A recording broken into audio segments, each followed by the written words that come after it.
Good evening and welcome to the 79th annual Latke-Hamantash debate. My name is Jen George and I'm the interim executive director of our beloved U Chicago Hillel. It is incredible to see so many of you here and to know there are fans from around the world watching us virtually. The first debate was founded just down the street at the corner of 57th and Woodlawn. Since then, it has taken place here at U Chicago, campuses across the country, and Jewish communities around the world. It feels especially to be fitting to be here at Rockefeller Chapel this year, as it was our first space on campus. We are so grateful to gather here tonight. This evening, we'll enjoy music, laughter, and thoughtful discussions as we explore the long-contested question, Latke or Hamantash. Following this friendly discourse, we invite everybody to join us at the Hillel building down the road to enjoy the fruits of our debate and sample both latkes and Hamantash. We are deeply grateful to the Gemunder Family Foundation for sponsoring this debate and sustaining its legacy for years to come. We would love for you also to be part of this legacy and help us ensure the tradition continues well into the future. Please consider making a donation through our website, which you can access in the link in the program. Take a moment for you to scan our QR code for the program, and for those of you joining us online, there is a link on our website for the program as well. This 79th annual debate takes on the question and the theme, snackonomics, the hidden forces that shape what we eat. A behavioral economic lens on why we choose one treat over the other, and those choices reveal about our Jewish identity and Jewish identity in general. To warm us up and to set the tone for the evening, please join me in welcoming U Chicago's premier Jewish a cappella group, Rhythm and Jews.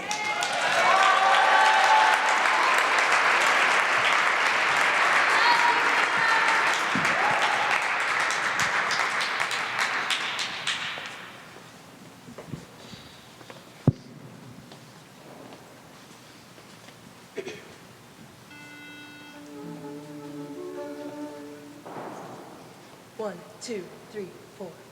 Al hanisim ve'al hapurkan ve'al hagevurot ve'al hateshuot ve'al hamilchamot she'asita lavoteinu bayamim hahem bazman hazeh. Doom baby doom ba doom doom ba doom doom.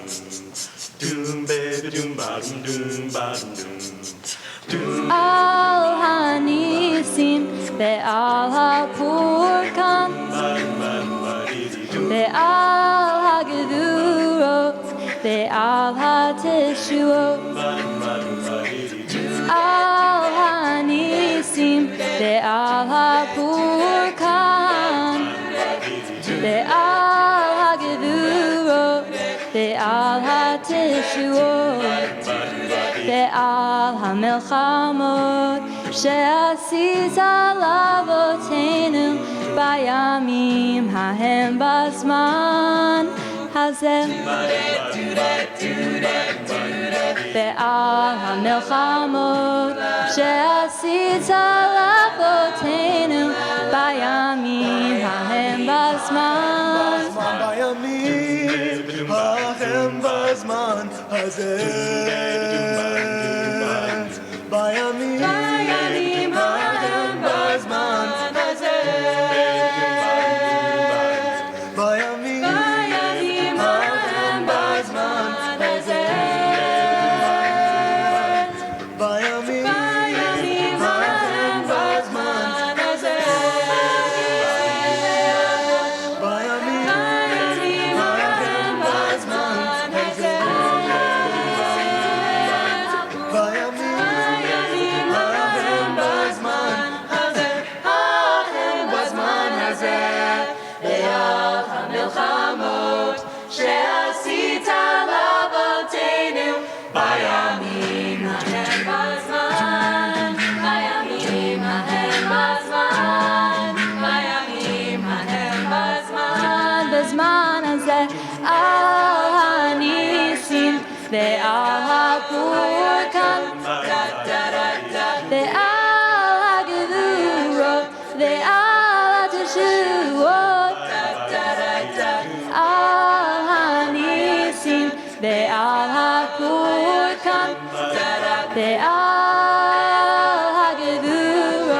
ve'al ha'teshuot.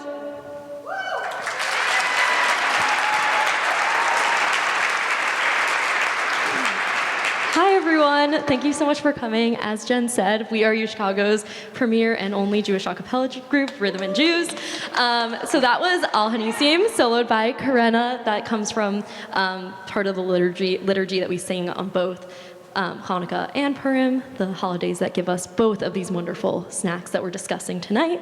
And next, we're going to be singing Candlelight, arranged by Sammy, which is based on the Maccabees parody of Tayo Cruz's Dynamite with a little twist to make it a little bit more neutral for tonight's debate.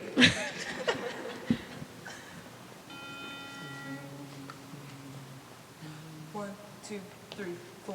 1, 2. I'll tell a tale, of Maccabees and Yisrael, when the Greeks tried to assail, but it was all to no avail, yeah, the war went on and on and on, until the mighty Greeks were gone, yeah. I flip my latkes in the air sometimes, singing ayo, spin the dreidel. Just wanna celebrate for all 8 nights, singing ayo, light the candles. We sing all Hanisim, oh yeah, for all 8 nights. Then we play dreidel by the candlelight. Now I told you once, now I told you twice about the miracle of the candlelight. The law was sealed, and Esther's like, are you for real? Then she and Mordecai took the wheel, and now we celebrate with the spiel. Yeah, Esther fought on and on and on to beat Haman, Boom! I flip my latkes in the air sometimes, singing ayo, spin the dreidel.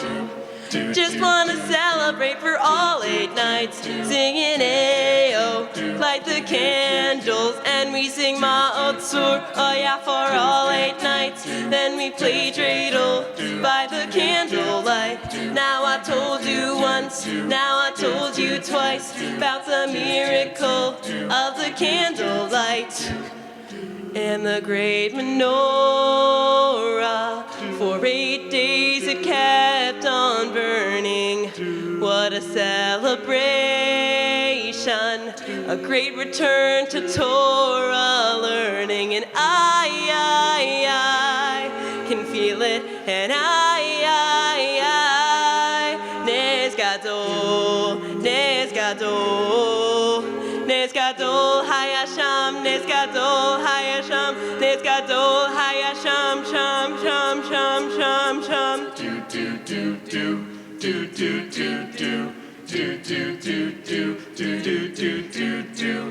I flip my latkes in the air sometimes, singing ayo, spin the dreidel. Just wanna celebrate for all 8 nights, singing ayo, light the candles. We sing Ma'ot Sur, oh yeah, for all 8 nights. Then we play dreidel by the candlelight. Now I told you once, now I told you twice about the miracle of the candlelight.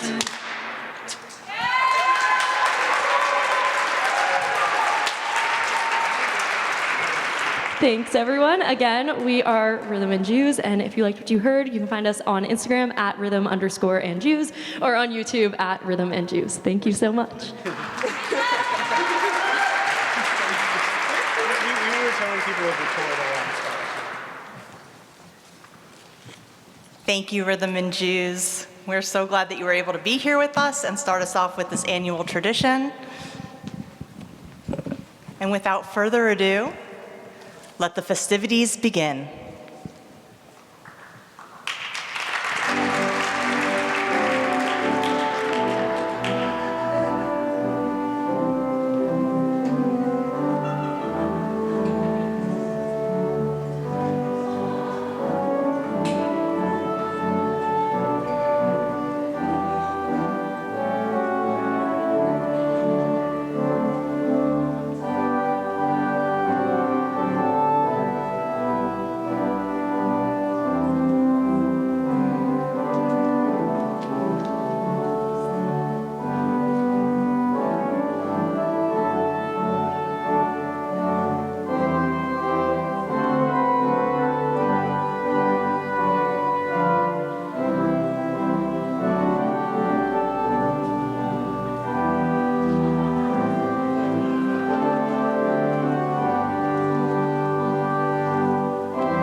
Good evening.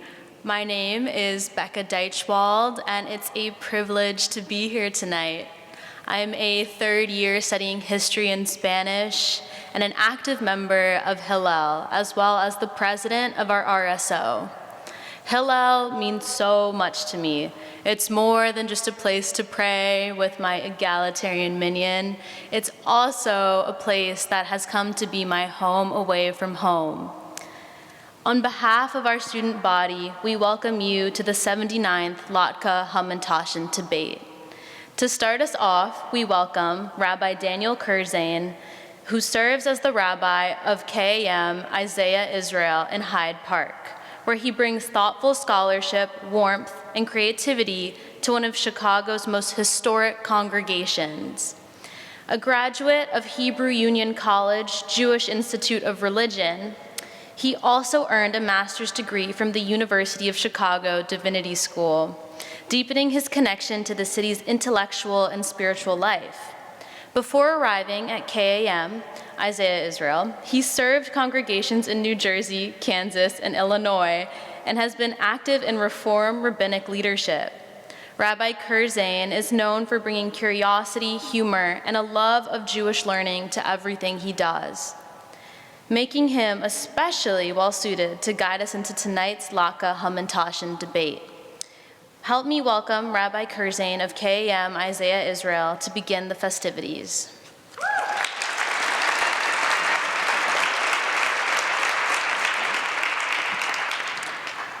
Thank you, Becca, and good evening, everyone. My name is Daniel Kurzan, and I'm honored to kick off this year's Latke-Hamantash debate. I have the privilege to serve as the rabbi of Hyde Park's KAM Isaiah Israel, the first Jewish congregation established in Illinois. As a rabbi introducing a debate, you're probably expecting to hear me wax eloquent and at length about machloket l'shem shamayim, the rabbinic principle of dispute for the sake of heaven. Or maybe you're waiting for the rabbinic overview of the two holidays represented by our key symbolic foods.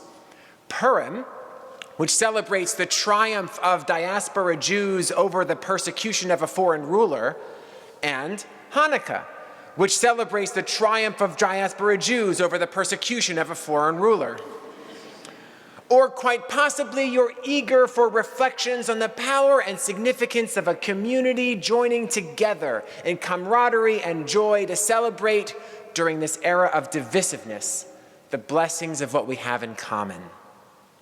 But you won't hear any of that from me.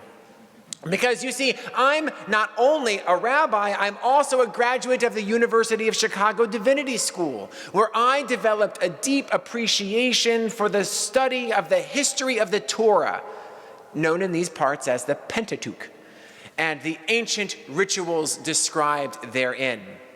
One of the invaluable benefits of studying ancient Judaism here is the treasure trove of artifacts stored at the Institute for the Study of Ancient Cultures, which offers a glimpse into the Bible's past with material witnesses from outside its pages. Inscriptions such as those on the Sennacherib prison, the obelisk of Shalmaneser III, and the Mesha stele provide vital insights into the sacred histories and traditions of the Jewish people.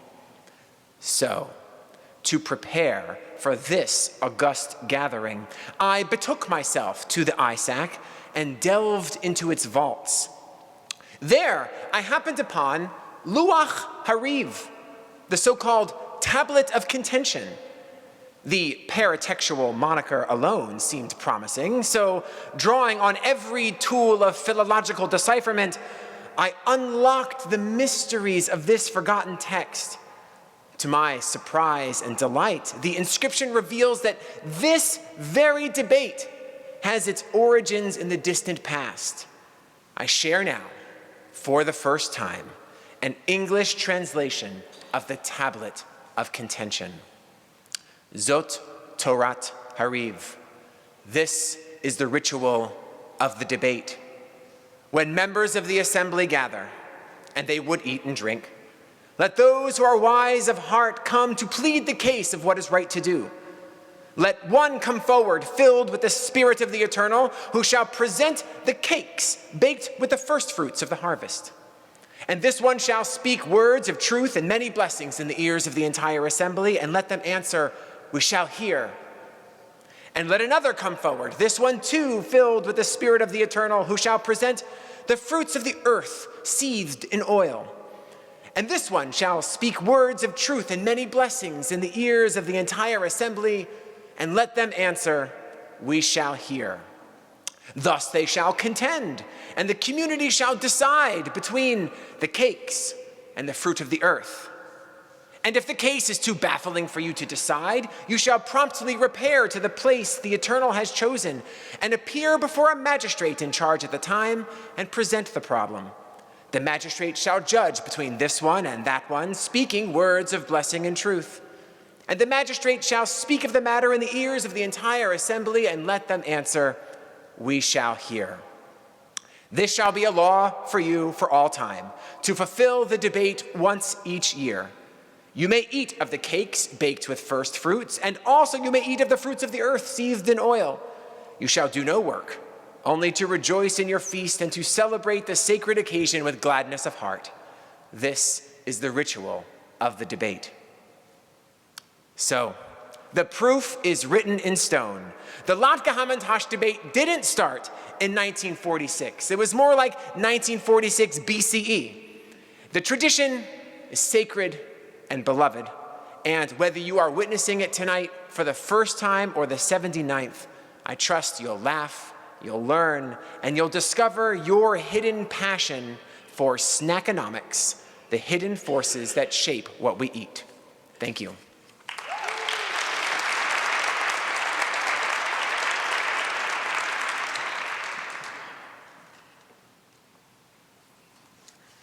Thank you, Rabbi Kurzan. I don't know about the rest of you, but now I'm starting to get a little bit hungry. Our first debater is a clinical professor of managerial psychology at the University of Chicago Booth School of Business, a mouthful, where she has taught since 1992. She specializes in negotiation, managerial psychology, leadership, and executive development. An award-winning educator, she authored the best-selling book, Choosing Leadership, whose latest edition adds practical leadership modules to help individuals and groups build what she calls leadership capital, the courage, wisdom, and capacity to decide when to manage and when to lead. Professor Ginzel graduated summa cum laude with a bachelor's degree in psychology from the University of Colorado and earned her master's degree and PhD in experimental social psychology from Princeton University. She also worked as a senior consultant in talent development for Mutual of New York's Group Pensions and Operations Center. Help me welcome Professor Linda Ginzel to the lectern.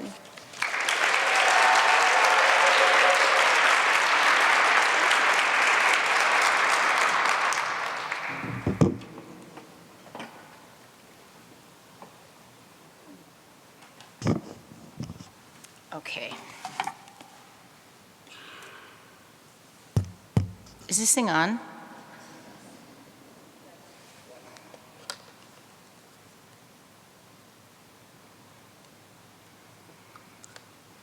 All right. So, welcome to the 79th annual Latke-Hamantash debate, founded in 1946 by faculty who clearly needed a healthier habit.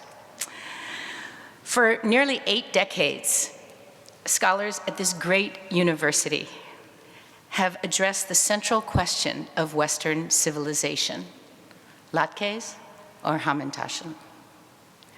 Although there is no written record of the audience vote, oral tradition at Hillel has it that for 78 consecutive years, the latke has sizzled its way to victory.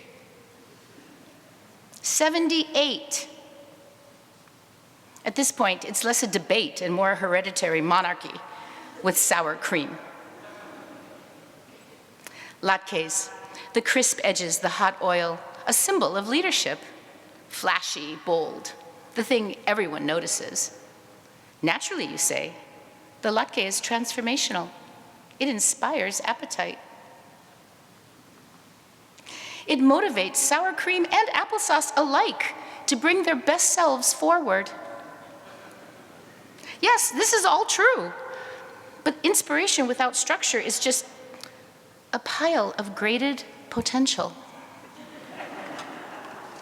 I want to be clear, some of my best friends are latkes. Latkes may lead, but it is the Hamantash that manages. The Hamantash is all about structure. A neat triangular shape with corners, clear boundaries, with a well-defined center of purpose. And yet, every year at this debate, the Latke walks away with glory. Why? Because we are a society addicted to the myth of the hero leader. We want our Moses, our fried potato. But what about Aaron? Quietly managing the golden calf catastrophe with limited resources and poor morale. That, my friends, is the Hamantash.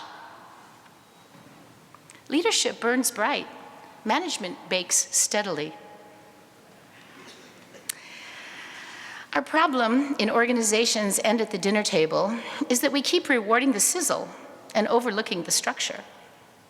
Is leadership important? Sure, it's delicious. You need it every now and then, but as a good Jewish mother, I know, I don't look Jewish, but as a good Jewish mother, I'm telling you, you can't live on oil alone. Tonight, Chicago asks the eternal question, not who will lead, but who will manage the victory. In the end, you'll understand that without good leadership, there is no Latke. Without good management, there is no Hamantash. And without both, there is only salad. Now, a brief word on shapes. Circles represent leadership. Triangles represent management. Circles are the shape of leadership. Look at the Latke. No corners, no sharp edges, just vibes. A Latke doesn't poke you. It doesn't stab the roof of your mouth. It doesn't whisper, you really should call your mother more often. The Latke emerges from chaos. It is the creative tension of graded matter. It unifies diverse tubers under one sizzling vision. Latkes are fried optimism. They are the shape of survival. The Latke says, we've been through enough, let's fry something. A Latke inspires. A Latke says, follow me into the kitchen. A Latke calls people to the table. It says, sit, eat, everything will be okay after applesauce. That's leadership. Circles represent unity, the wholeness, the cycle of life, and most importantly, seconds. Ever notice how no one eats just one latke? That's because circles encourage community. You pass the plate. You say, take another. You eat 6, and then you lie down just for a minute. That's Judaism. Triangles are the shape of management. Look at the Hamantash. It stands up. It holds its shape. It has boundaries. Hamantashen are strategic, efficient, and filled with surprise. A Hamantash knows what it is. It says very calmly, I contain fillings. The Hamantash is the shape of memory.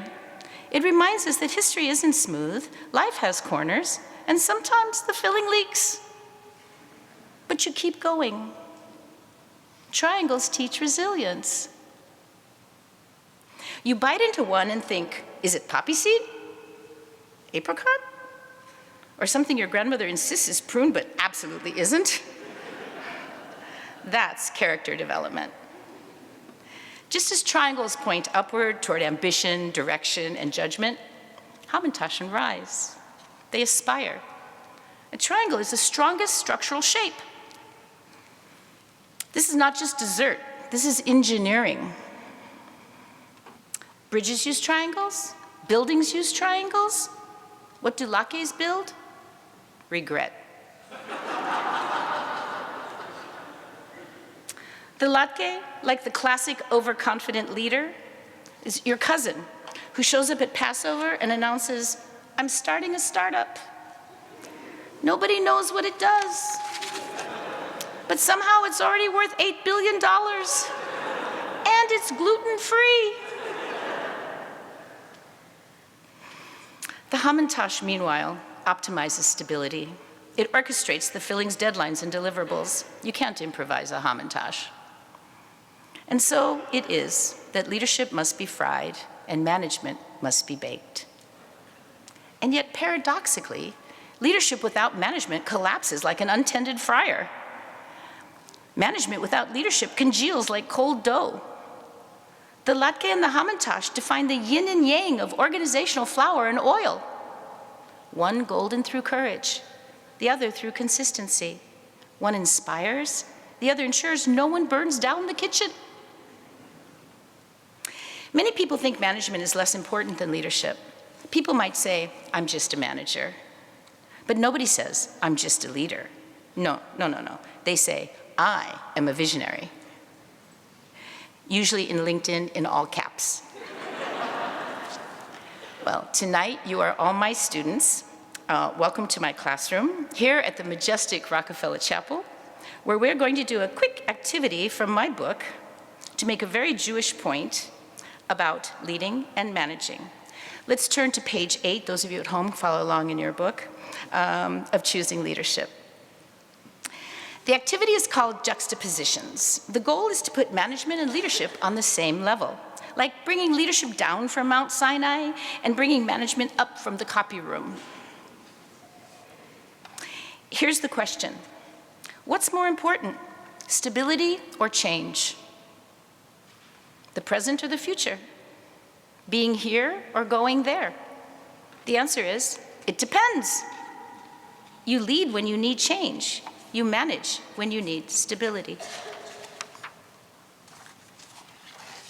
For leadership, my symbol is the compass, because the terrain is uncharted and GPS is constantly recalculating. All you can have is a sense of direction. Well, 3 spreadsheets and 1 very vague budget number that your CFO swears is close enough, Bezerut Hashem.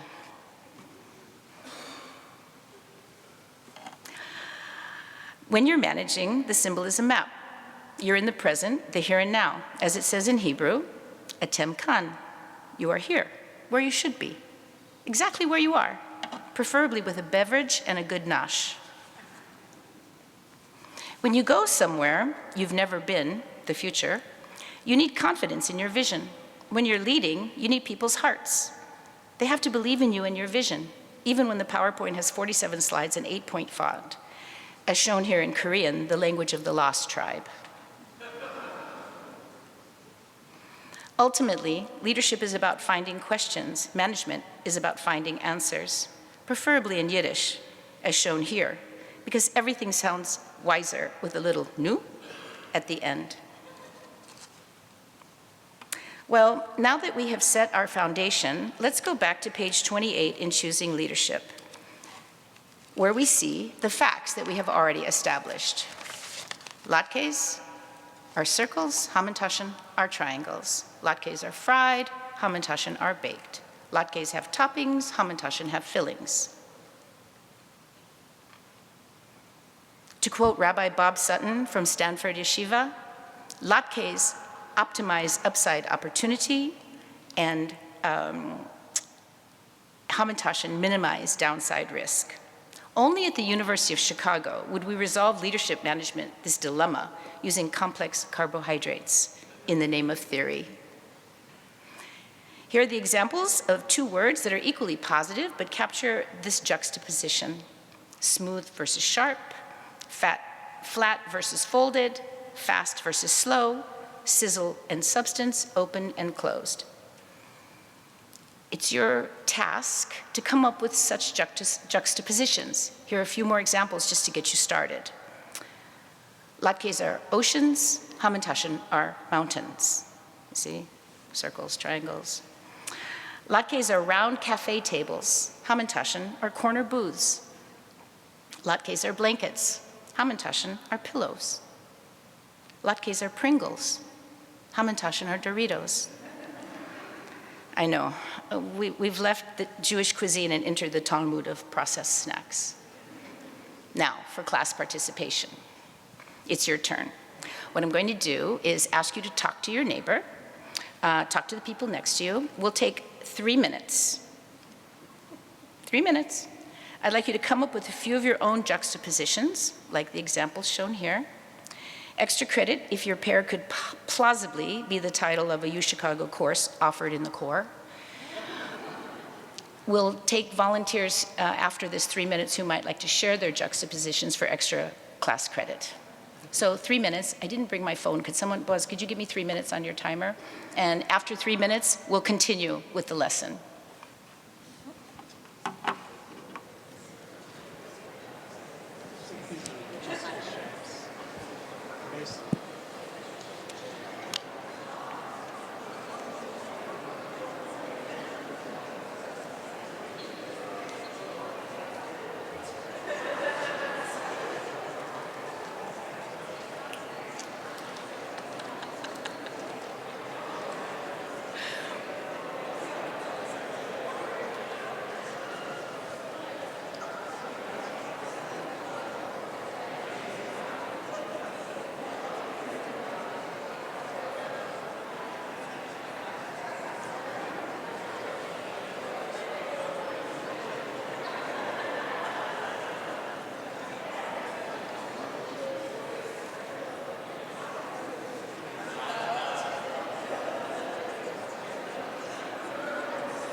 One minute, 1 minute, one more minute.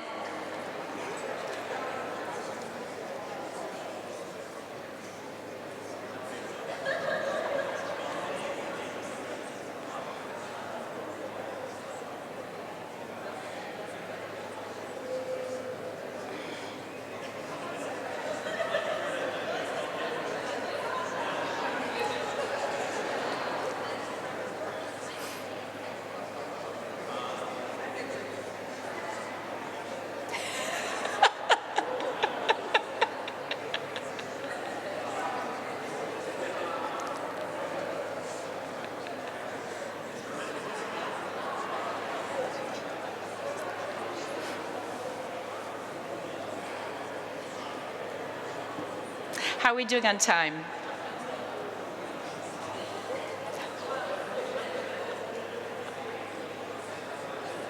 That's it? All right, that's it. Time's up. Now it's time to hear from you. If you have a juxtaposition to share, raise your hand and a microphone will appear, like manna from the AV department. We'll take a few offerings from the audience, and as a token for class participation, you will receive my little leadership picture book, so we can start worrying our children about management and leadership at a much younger age. So you can also scan the QR code if you'd like to download your own copy. These are our AV assistants. Someone would like to tell us? There's a gentleman right there.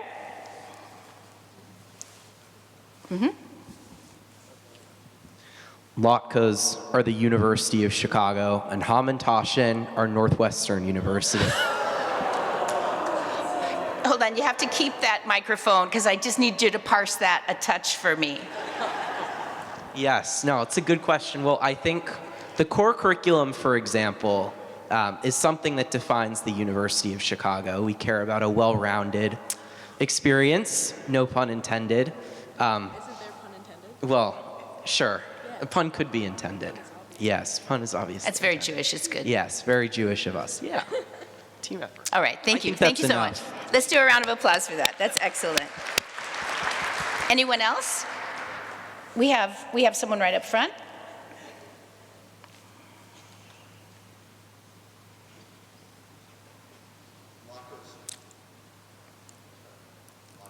Latkes, I'll repeat for you. Latkes are improvisational, methodical or symphonic, right? So we've got improv versus symphony, we've got jazz versus composition. That's beautiful. That's really, really lovely. Thank you. Thank you very much. A couple more. Do you want to go ahead and those two on the corner? Right in front of you on the right. And then Adam behind her. Really close. Latkes are Soch, power, identity, and resistance, and Hamantash would be religion, civilization, and the cosmos. I think some people might need a little explanation.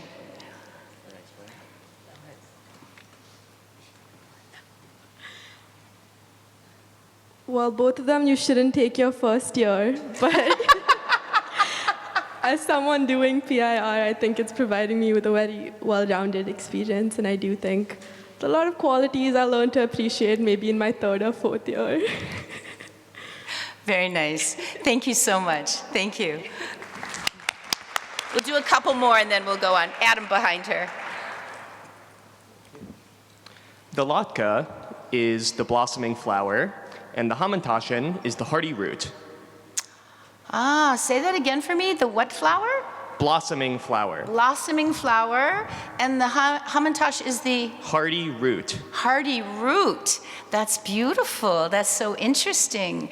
So the beautiful flower that catches our attention versus the root, which makes it all possible. And it also must grow forth, follow signal, follow light, change course if required, while the root maintains the scaffolding, keeps the whole structure strong and reliable. That's very nice. Are you a University of Chicago student? If I recall, I have your class on Thursday.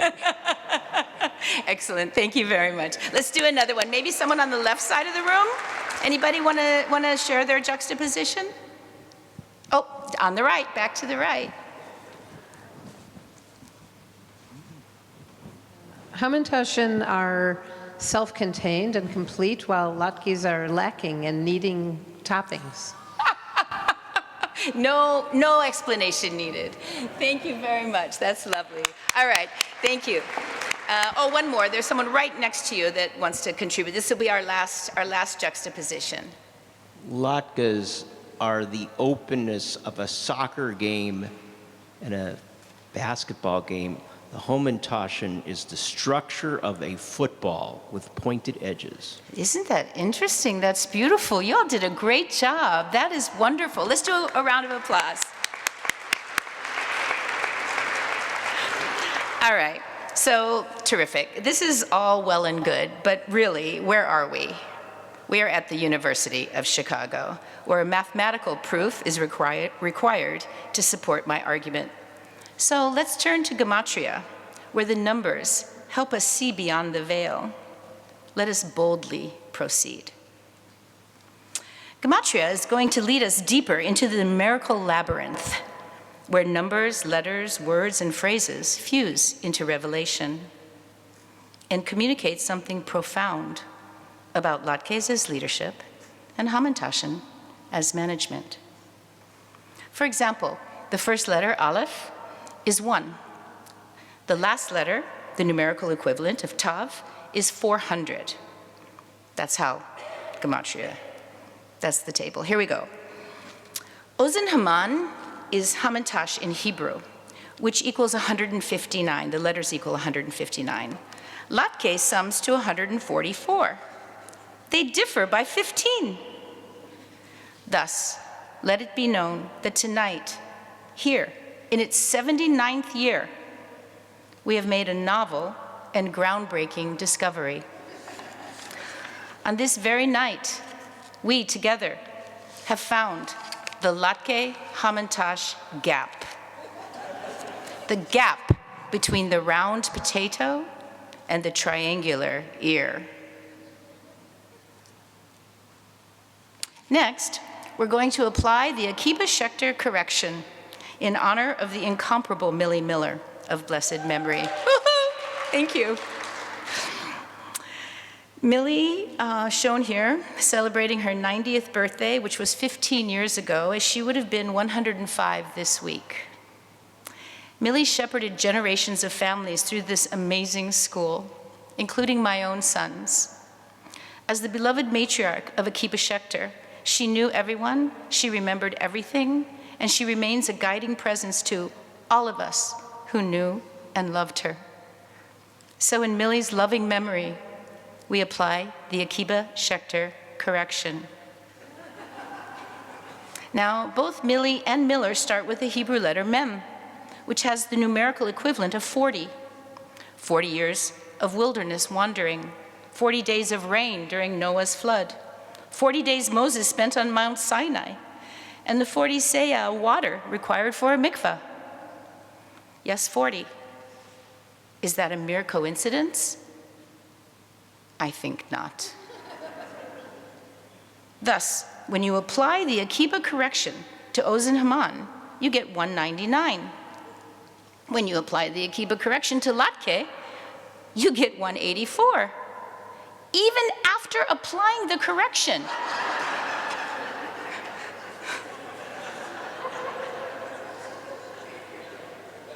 The Latke-Hamantash gap remains. It is 15. It's amazing. Isn't it amazing? Okay. For 78 years, we have been asking the wrong, oh, sorry, I have to do the Ted Cohen correction. The Ted Cohen constant. Here we go. How could I skip Ted Cohen? That's really horrible. So we would be remiss without the Ted Cohen constant. The immortal Ted Cohen of blessed memory moderated this debate for a quarter century. He demonstrated that humor and pastry can and must coexist, that philosophy should occasionally smell like latke oil. We take his initials, T and C, which is Tet plus Kaf in Hebrew, and numerically equivalent to 29. This is the Ted Cohen constant. Now watch this. Hold on. When you add 29 to Oz and Haman, you get 228. When you add Ted Cohen to Latke, you get 213. Again, after we add the constant, still a difference of 15. Now I ask you, what else could account for this? The Latke-Hamantash gap must be a law of nature. Well, what do we do now? We take 15 and perform a digit reduction to obtain the numerical essence or gist. 1 plus 5 equals 6. 6 is the numerical value of Vav. Vav means and in Hebrew. So, after Millie and Ted have had their say, Latke and Oz and Haman do not become equal. They become bound by Vav, the numerical signature of connection itself. The Hebrew letter that binds opposites into unity. It is not either or, it is and. For 78 years, we have been asking the wrong question. Which one? Vav tells us it is Latke va ve Hamantash, not Latke o Hamantash. Thus, my proof is complete. Both lead to the number 6, the number of days of creation, 6 points of the Jewish Star of David, 6 orders of the Mishnah, and the only number that truly settles this debate. As in leadership, the choice is yours. All remaining agreements should now be resolved, except, of course, you'll hear from 2 additional debaters who can only muddy the water, like adding 3 committees and a subcommittee to a simple yes or no vote. Then finally, at the end of the debate, in the spirit of rigorous scholarship, you are invited to the reception at Hillel, where the empirical work will continue in the most Jewish way possible by tasting the data and eating the evidence. Thank you very much.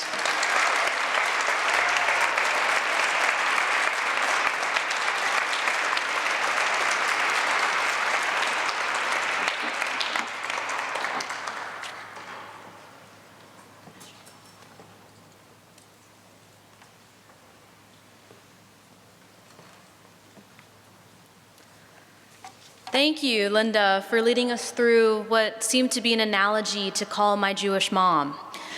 Next up is Professor Avner Strulov-Shlain, whose research focuses on the behavioral economics of firms. He is interested in how companies interact with consumers who have psychological biases. How should firms respond to these consumers, and how do they respond in practice? 2 strands of findings emerge. First, that consumers' non-standard behavior should be taken seriously and quantitatively.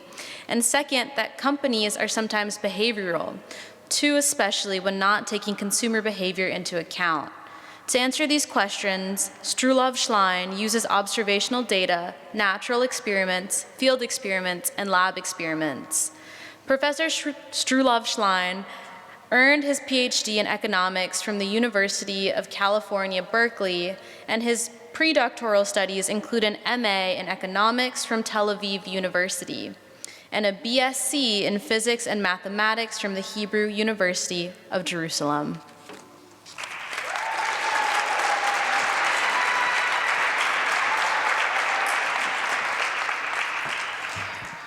Hi, Mituka. Okay.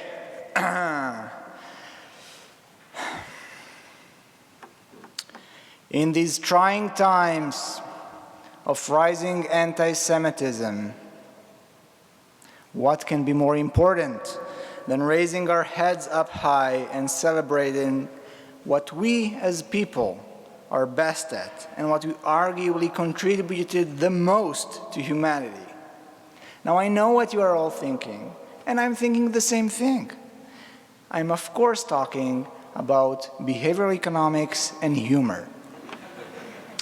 My name is Avner Strulov-Shlain. I'm an associate professor. I can skip the introduction.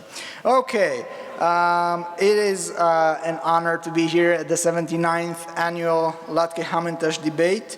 I cannot wait to add this line to my CV. Since behavioral economics took the world by storm, already answered all remaining problems except this one, I think it's time to direct its might at the last remaining obstacle known to mankind. Which is better, the Latke or the Hamantash? So, today I will draw on research about inattention, choice architecture, and prospect theory, and taking inspiration from generative AI, which you know is going to replace us all soon, I will use a lot of admittedly hallucinated data to make sure we don't really need an 80th year debate. It is going to be settled.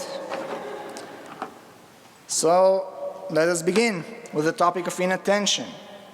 The idea of inattention in behavioral economics is that the world is a complicated place. A lot of things demand our attention, and we often devote too little to some things or too much attention to others. And companies know that, and they respond accordingly. So in response to consumers being inattentive, sellers let's say, of baked goods, will try to hide what they don't want you to notice in order to make themselves better off and you, the consumer, worse off. What Gabex and Leibson called shrouded attributes. One leading example of that obfuscation strategy is what's called hidden fees or drip pricing. So what is drip pricing? You go to a hotel bookings website, you think you're booking a room for $199 per night, only to discover at the bill stage that you also pay $45 resort fee for a 2-star hotel in Naperville, plus $30 for parking. So you end up paying much, much more than you thought, because by the time you realized it, if you realized it, it was already too late. Another example, you check of shrouded attributes. You check into your Airbnb apartment after you saw those beautiful photos online and you discover that they were taken immediately after the renovation, which happened 5 years ago, and a lot has gone through since. Or to let my fellow faculty here more clearly associate with that example, you get an email from a student you don't know who wants to meet you at a conference, and you tell them, I look exactly like on my website picture, okay? Except that the hair is gone. And you know what? I'll wear a name tag. Okay. So these are 2 examples of how sellers design information to draw your attention away from what they don't want you to notice. Now, where does this come into play with our Latke and the Hamantash? Okay, you go to a store or to your grandma's house, you see the Hamantash laid on the counter with this delicious-looking chocolate fillings. You take a bite, and it's poppy seeds. And do you know how do you say bait and switch in Yiddish? Hamantash. The Latke, on the other hand, now, my friends, this is a different story. It's an example of radical transparency, right? It's a potato. It was always a potato. It will always be a potato. In this struggle against inattention exploitation, the Latke clearly wins. Now, shrouded attributes is but one example of the general concept of choice architecture. The idea with choice architecture, like this architecture, is that the environment under which you make choices leads you to make better or worse decisions. Easier or harder to choose well. So in some environments, when we have time, familiarity, simplicity, we make decisions that are closer to what we really want. In others, we make decisions based on what the environment leads us to do. That means, again, governments, companies, even our ancestors can make it easier or harder for us to make good choices. And the leading example here, of course, being Nudges by Thaler and Sunstein of UChicago, which brings me back to the Latke and the Hamantash. The Latke, as Linda very nicely pointed, is perfect. It's a one perfect option. It's round, it's symmetrical. You take a bite from the left, from the right, from up, from down, doesn't matter. It's all great. What about the Hamantash? Should you start at the corners or at the edges? And which one? And how much of the filling do you want to take with each bite? Do you want equal, or do you want to start just with the cookie and then get the fillings?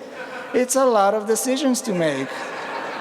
It's very hard to make the right decision. Again, there is one clear winner in this scenario. There's one choice architecture that leads us to make a wonderful choice, and one that keeps us confused and baffled. You know, many companies, many families, you go into an argument with your brother-in-law about what's the best way to eat a Hamantash. He says the corner, you say the middle. You go into a big fight. Next thing you know, your wife and her sister are not speaking to one another, and you're at fault and you're sleeping on the sofa. eat a latke, and enjoy your big, beautiful family laughing and singing together. And now to the most important theory, the one that in many ways established the field of behavioral economics, prospect theory, developed by two of our finest, Danny Kahneman and Amos Tversky, or as they are known here, Danny Kahneman and Amos Tversky. They conceptualized and demonstrated some key insights. First, we think in relative terms, right? We don't evaluate each option in isolation. We don't think, oh, how much do I like $5,000? How much do I like $4,900? No, we think, how do I feel about winning 100? That we know. How do we feel about losing $100? That's a feeling we can understand. Second, losses loom larger than gains. That's kind of the quote. An equal-sized loss of, say, $100 feel much more painful than an equivalent $100 gain. Is pleasurable, right? And the third thing is diminishing sensitivity, which means that winning $1 instead of nothing feels like a greater difference than winning the 11th dollar versus the 10th. Similarly, losing the first dollar is more painful than losing 11 instead of 10. So this is a very powerful framework because it lets us understand how people actually feel about their choices, not how they should be feeling. Which made me realize that we can use this framework to finally settle this debate and to understand how do people feel about the Latke and the Hamantash with some hard, cold, fake data. So for this survey, I recruited 86 participants, going with the calendar. Thank you, Rabbi. That was a test. And I asked them to choose between money and goods. For example, questions we can ask is, what would you rather? Would you rather get one latke or $5? Would you rather getting one latke or $4? Would you rather get a Hamantash or $3, et cetera, et cetera? And when you ask these types of questions, you learn a lot, right? Because we can put a value on how much people value each number of quantities. So if someone says, I prefer the latke over 4, but 5 over the latke, I know that they value the latke somewhere between 4 and 5. And just as you can ask about getting those, you can ask them about losing those, right? Would you rather give up a latke or pay $5? Okay? So now we can put a value on this entire curve. And we can figure out the value of gains and losses, and with some math, and this is pretty much the original way that Kahneman and Tversky formulated it, we can plot the value functions. And the results will amaze you. So here it is. Let me walk you through it. On the horizontal axis, you see the number of units gained or lost. Okay, so 0 is you get nothing. 2, you get 2 latkes or 2 hamantash. -2, you lose 2, right? And on the vertical axis, that's the results of our experiment. That's the value that people put on these. And you immediately see several things. So let's start, I have no laser pointer, but let's start with this, see this beautiful golden brown, yummy line? Okay, that's the latke.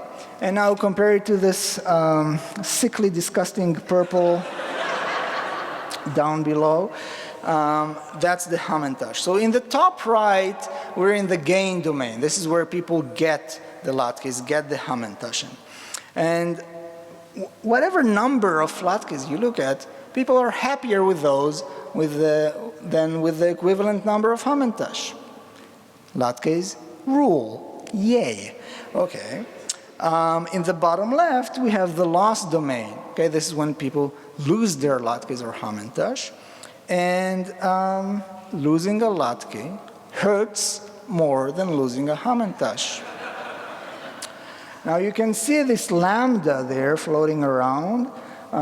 That's what's called the ratio of loss aversion. This is kind of the skink at the 0 of how much more painful is a loss than a gain. So let's dig deeper into that.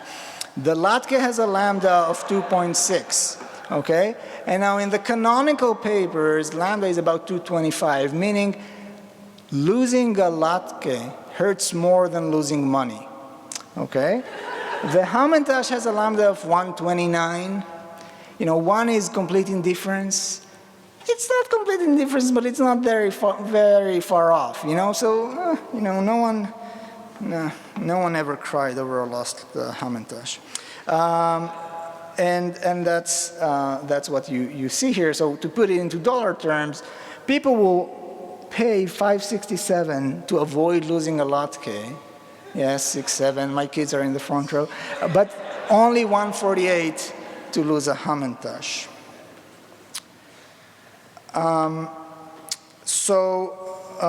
There's a reason why we don't have a saying in Hebrew, in Yiddish, in Ladino, that you don't cry over a spilled Hamantash. No one cares. Okay, so for the third thing is the diminishing sensitivity. How much do I care about the next one and the next one and the next one compared to the previous ones? So here you see the alpha, that's kind of a measure of that. The latke's alpha is 0.88. That means that the next latke is not quite as good as the previous one, but it's 88% as good, okay? Remarkable, durable joy. The Hamantash has an alpha of 0.65. That's like 65% as good as the previous one. It's rapidly declining. You don't care about the next one. You know, it just gets sadder and sadder, and you sit there munching in self-contempt, not even enjoying it as you eat it. Now, as Linda said correctly, yes, you might end up eating 20 latkes and regretting it later, but in the moment, think of the joy. Okay, I need to be honest with myself here. I'm still standing here at the University of Chicago. I'm still an economist, and I do like to argue with people, so let me argue with myself. As an economist, if this data is true, wouldn't we see it in the market? The market should tell us which one is better. We have prices, we have quantities, we have everything we need. So let's see, what do the markets say? I surveyed some major retailers, and I threw my notes as well. And the latkes prices move between something like 30 cents and $3. The Hamantash are 50 cents to $1, you know? So it seems like Hamantashen are commanding higher prices in the market, right? Maybe Hamantashen are better. Of course not, okay? Hold your horses, especially now, right? As we are arriving Purim, Mordechai needs one to Haman touts him around, you know, Kachei and all of that. Okay, so behavioral economics comes back to the rescue, because when something is scarce, not only does lower supply increases prices, but the entire demand curve shifts up. Okay, people are willing to pay more for any given item, and that Hamantash requires this artificial scarcity. Okay, once a day, a year, right? In order to gather some level of demand. Without it, no one would even look at it. In some years, it's a day out of 13 months, not out of 12. You know, it's actually fairly sad. The latke, meanwhile, is available year-round and always competes against very close substitutes like hash browns, tater tots, even fries, and it still commands immense loyalty. And indeed, if you look at the data, and what I mean is fake data, we see the demand for Hamantashen peaks, you know, in about March, but there's not much elsewhere. And compare that to the latke. Sure, it peaks at Hanukkah, but always, throughout the year, people enjoy latkes, right? You can go to Trader Joe's right now and buy your 6 frozen latkes. It's and even, you know, if you ask me, and you should, these are underestimates, okay? Because people sometimes make latkes and don't even realize it. They are thinking they are making hash browns. They just look like patties. They are in way more oil, and they are tastier than usual. You are having a latke, my friend.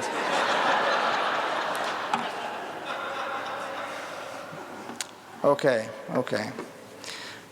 I know I convinced you, but not everything is perfect in latke world. And reference dependence does come back to bite us. So one thing that is left kind of unclear, ambiguous in the original prospect theory is, what is the reference point that we compare everything to? How is that defined? And many scholars have tried to grapple with it over time, and we're getting better and better empirical evidence that, you know, reference points adjust over time based on our experiences, based on what we expect to happen, what already happened. And this can actually be tricky. Okay, so look at this figure. On the horizontal axis is how many years have you enjoyed latkes or hamantashen before?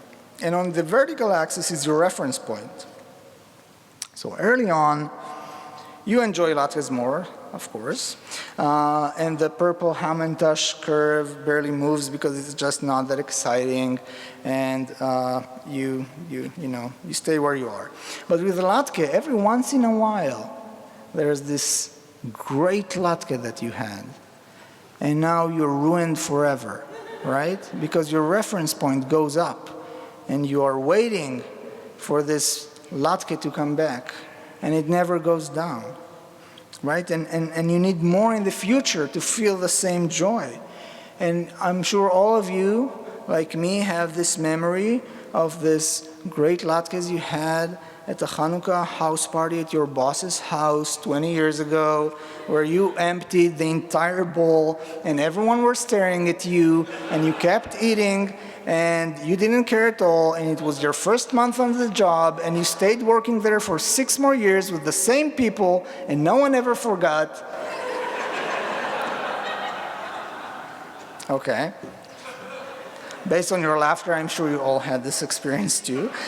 So the thing is that the reference point updates upward, and it means that you care deeply and you are attached. That's the good part, but it also means that it's easier to get disappointed in the next time. So what's the secret to a happy life, you ask? Low expectations, that you know. Okay.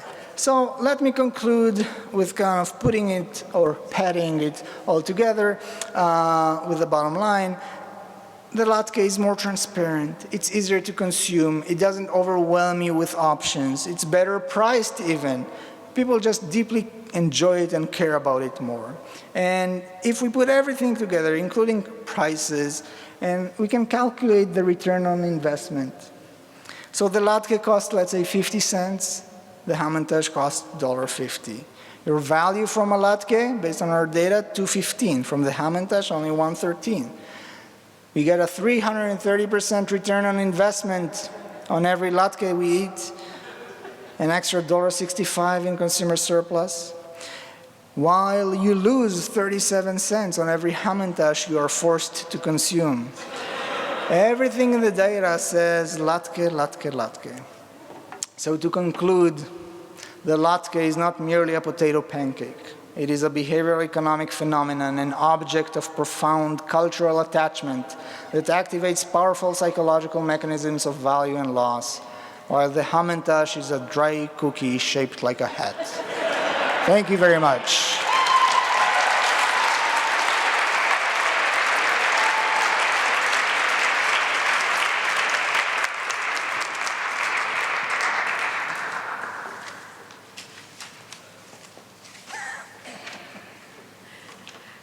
Thank you, Professor Strulov-Shlain. Thank you for enlightening us on the importance of the true cost of that little sweet treat.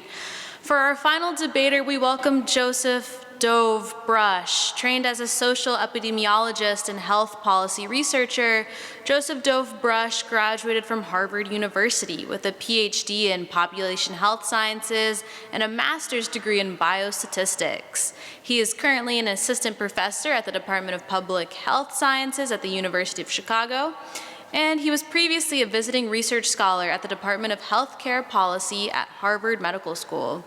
His work asks a range of novel questions centered on the compatibility of different financial systems and actors with population health and healthcare management, expenditure, and quality.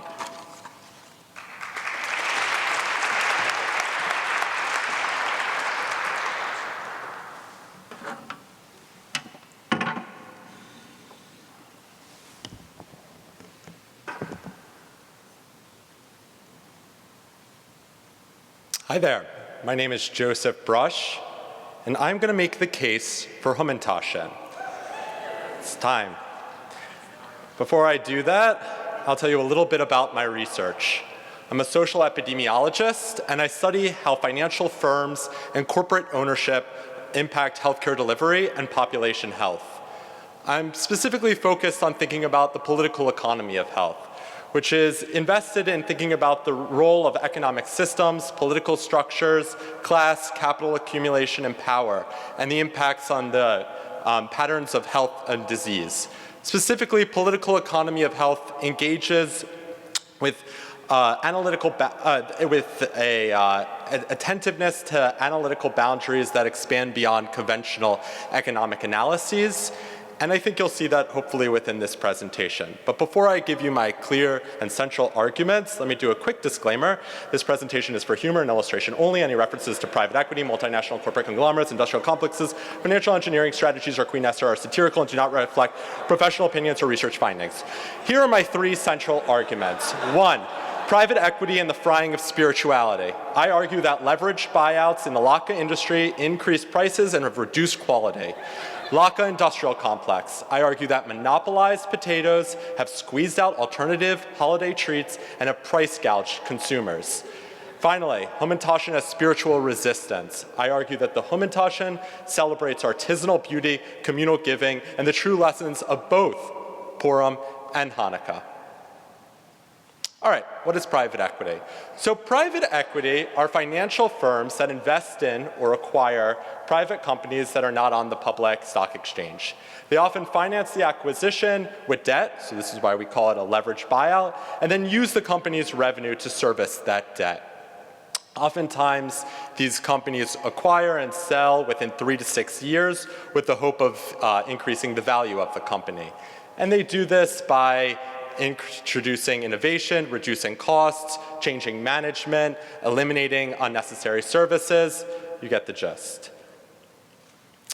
Well, you may not have known that the largest potato mix makers have been the victims of major private equity acquisitions over their history. The first, Manischewitz, probably the largest potato pancake mix, and the second, Dr. Prager's Sensible Potato Cakes. Let me give you a quick little history of Manischewitz. It was founded in 1888 when Rabbi Dov Ber Manischewitz founded a small matzah bakery in Cincinnati, Ohio. It was sold in 1990 to Kohlberg & Company, a private equity firm. It was sold again in 1998, taking the name RAB Food Group. Then it was sold to a hedge fund in 2007, retaking the name Manischewitz, sold again to Sanctity Advisors of the private equity firm Bain Capital, and is now part of a major food distributor in 2019 and is not private equity owned. The second one, Dr. Prager's Sensible Foods ownership history includes its founding in 1994 by a pair of cardiologists, Dr. Peter Prager and Dr. Eric Somberg. It's been pioneered in the plant-based and better-for-you food space, and it sold a majority stake to Vestor Capital Partners, a private equity firm, in 2021. All right, back to my research. There's been not just me, but several researchers over the last 5 to 10 years who have looked at the effects of private equity on healthcare. What happens when your hospital is acquired by private equity?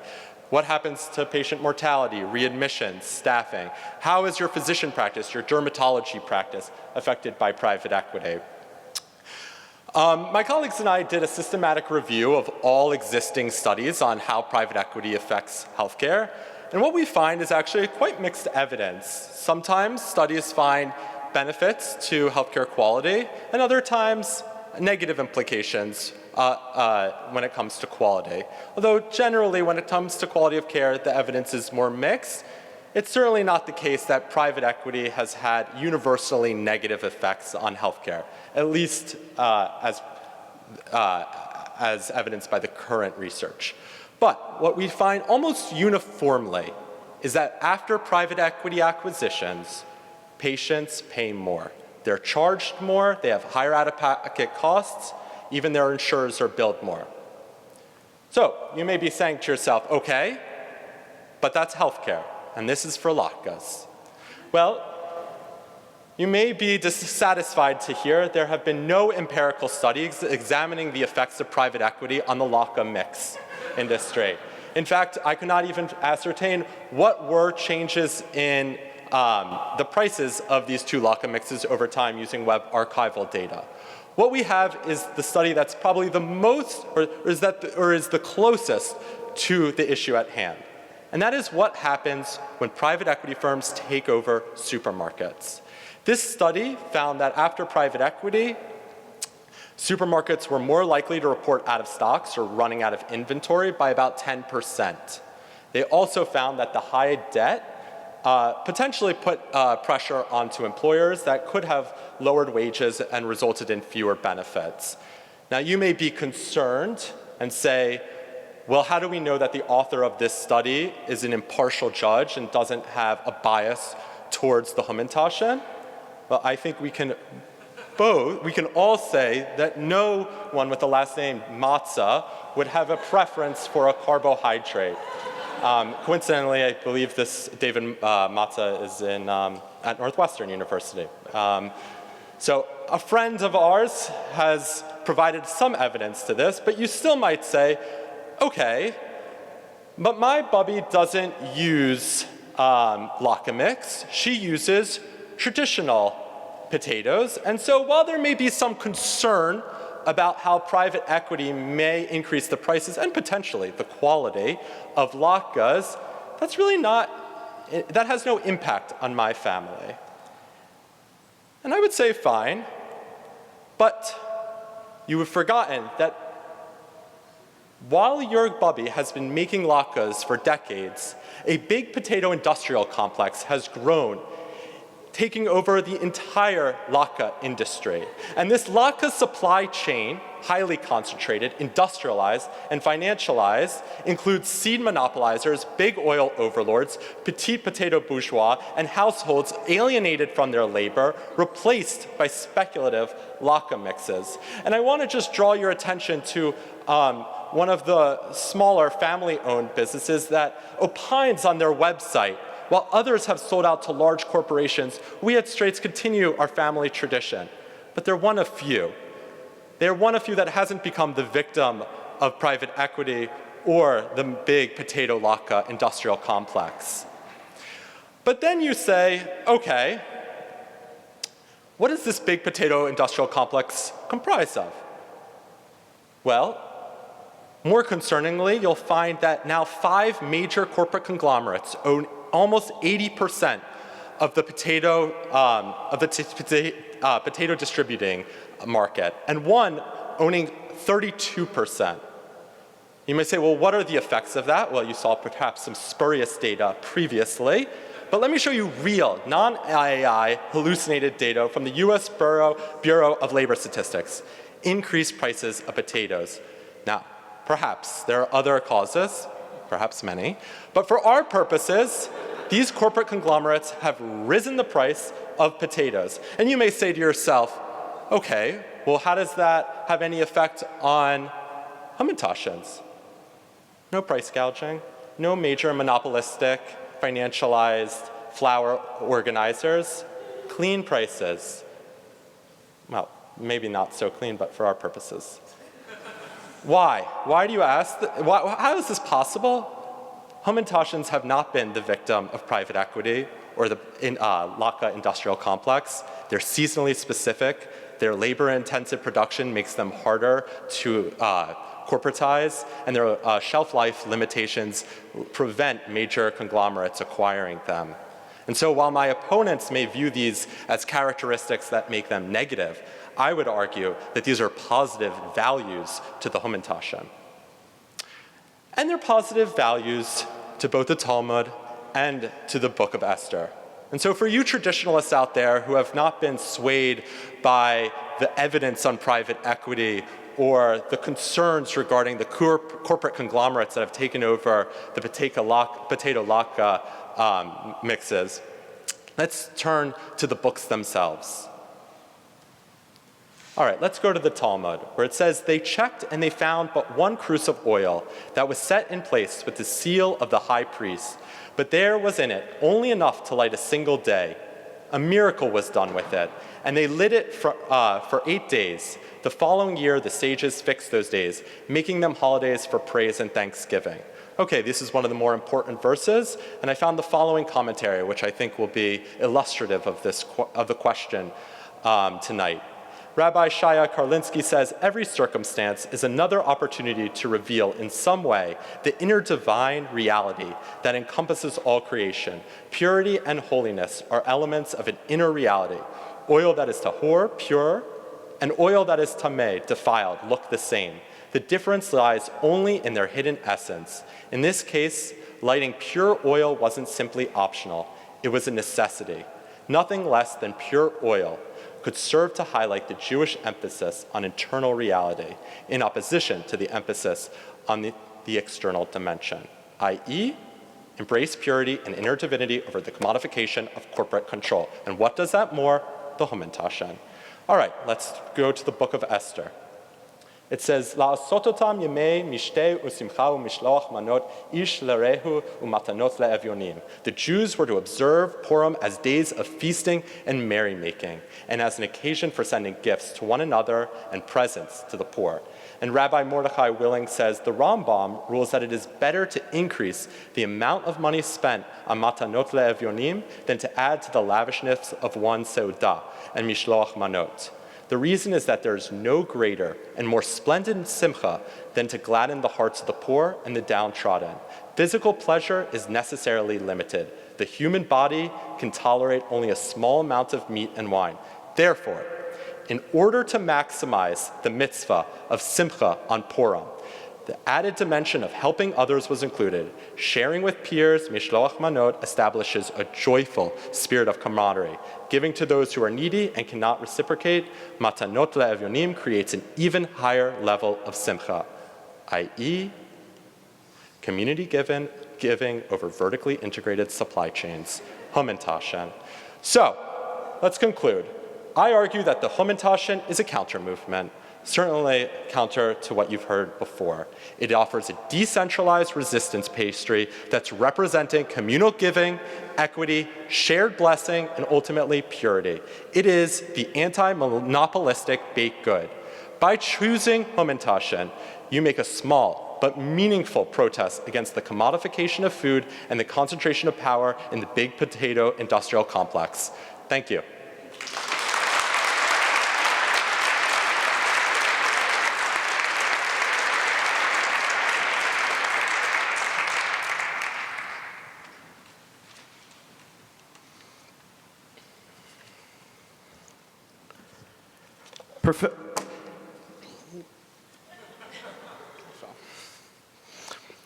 Professors Linda, Avner, and Joe. Wow. There is so much to think about the decisions we make. What a night. My name is Jake Reimer. I'm a third-year student majoring in the biological sciences on the pre-med track. I'm the president of Maroons for Israel and an active member of Hillel. However, if there were one thing about me that was most important, it would be that I was born and raised in the Holy Land, Boca Raton, Florida. First, I want to start with a thank you to our amazing debaters. Let's give them another round of applause, everybody.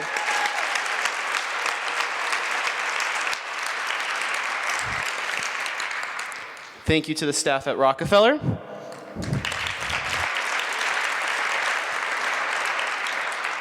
the team at UChicago Creative, the Hillel staff, and volunteers that made tonight possible. We've had a great time, and we couldn't have done it without all the students who stepped up to help. As well, a truly special thanks to the Gamunder family and all of you who make an annual commitment to fund this debate. Hillel isn't just a building to me. It's where I found community, leadership, and the confidence to stand proudly as a Jewish student on this campus. It's where students gather after hard days, where we celebrate holidays together, where we debate, learn, laugh, and support one another. Hillel steps up and inspires every one of us that utilizes the space to spread Jewish joy. This success doesn't just happen by accident. It's because of a team of staff and students who listen and contribute to our livelihoods. We, the Jewish student body, are truly thankful. I want to thank all of you who have already supported this vibrant and essential organization. Because of you, Jewish life at UChicago is not just surviving, it's thriving. Tonight, I want to be clear. That future depends on continued investment. If you are here in this room or watching online now, or even later, your gift directly impacts students like me. It funds Shabbat dinners packed with hundreds of students. It supports Israel programming and leadership development. It ensures that every student, no matter their background or level of observance, has a place to belong. Hillel is here today because previous generations stepped up and gave. They believed Jewish life on campus mattered. Now it is our turn. I'm asking you to make a gift tonight, a meaningful gift, one that reflects the kind of Jewish future you want to see here. Your support safeguards this community and strengthens Jewish life for students today and for generations to come. Please join me in investing in Hillel by clicking the link in your program or scanning the QR code that you see on the screen. You can also visit our website to find our donate button in the upper right-hand corner. Thank you.